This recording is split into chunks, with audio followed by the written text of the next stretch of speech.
What about change for you? What is the change that you'd like to see most in the world? Because obviously there's things happening here in the States that are challenging, shall we say, from a political perspective, which affects everyone and a lot of people deeply. What would you say is the change that needs to happen overall for things to come together? Yeah, we need to collectively overcome the fear.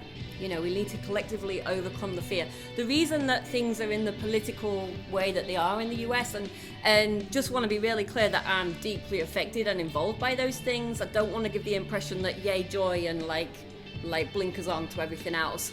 It's actually the opposite. You know, my partner's from Iran, so he's like deeply affected by what's going on in the States right now. There are issues and challenges that we can't turn away from and ignore because they're like in our face. But what we've realized is it's how we deal with those that makes the difference. You know, if we allow ourselves to deal with them and be programmed by the fear and react with fear, then that creates more of the same. So the change I would like to see, and the change that I'm hoping that I'm contributing to, is to really helping people to move into love and to move beyond the fear, so that they can't have their buttons pushed by the powers that be anymore, you know, so that they can't just like get those little triggers and programs like pushed and behave in certain ways. And so it brings us back to like unity, oneness. No, that's what we really have to be shooting at. And that's what really is the primary goal for me here. Good. Would you like to take over the political system here, and could we put you forward? I mean, no, but I mean that in a serious, but also in a light way. But no, actually, really quite profound, because I think what I see happening, and I don't know whether you do, is people are coming by and going, you know what? Hang on a minute, this isn't right. And I think, you know, that's what you're saying. Something is happening as a result. And I think as much as we might want to say, you know, Donald, I mean, we'll have to call him Donald because we know who we're talking about.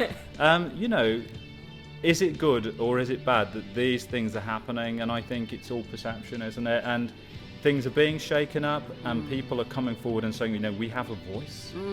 Do you agree with that, Sasha? Totally How do you feel about that? I do. I feel that more than ever, like, what this is calling people to do is no longer sit in the fence. You know, you can't sit in your spiritual bubble anymore when this stuff is, or you can if you want, you know, that's people's choice. But for me personally, I've been in contact with so many more people that maybe would have just sat on their meditation mat a year ago and now understand that sitting on the meditation mat is part of it, but taking action is part of it as well. So there seems to be more and more people that have been inspired into action by what's taking place at the moment, and I feel like I'm one of them. You know, I feel like I've always been pretty politically minded. I was raised pretty politically minded, but it wasn't at the forefront of my spiritual journey for the past couple of decades. It is now because of what's going on in the world. That's brilliant. I mean, I'm like, come on, because I do know Marianne Williamson obviously went for a position, didn't she? Did she? Yeah, she went for a position.